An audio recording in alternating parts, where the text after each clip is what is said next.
Kung ikaw ay nag-aalaga ng baboy, malamang ito rin ang tanong mo. Paano mapapabilis ang paglaki, mapapaganda ang karne, pero makakatipid pa rin sa pagkain? Kaya sa video na to, isi-share ko kung ano yung mga pakinabang kapag gumagamit ng Attovy sa baboy base sa actual na experience at obserbasyon ng mga nag-aalaga.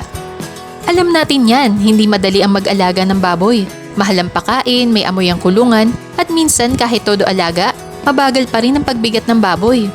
Kaya maraming hog raisers ang sumusubok ng Attovy. Isa itong technology na tinutulungan ng katawan ng baboy para mas maayos na mag-absorb ng nutrients at mas palakasin ang resistensya nito. Isa sa pinakaunang napapansin, mas mabilis lumaki at bumigat ang baboy.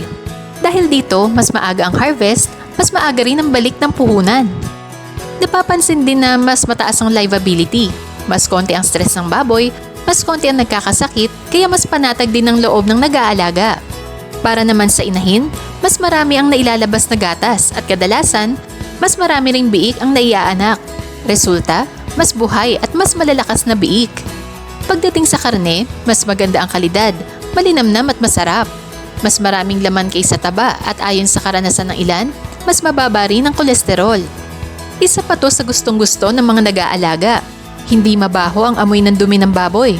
At ang dumi nito, mabilis maging organikong pataba para sa taniman.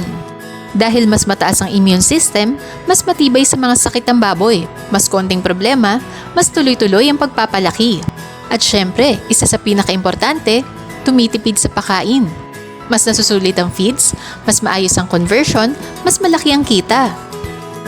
Kung ang goal mo ay mas malusog na baboy, mas maagang harvest at mas maayos na kita, malaking tulong ang tamang sistema at tamang teknolohiya.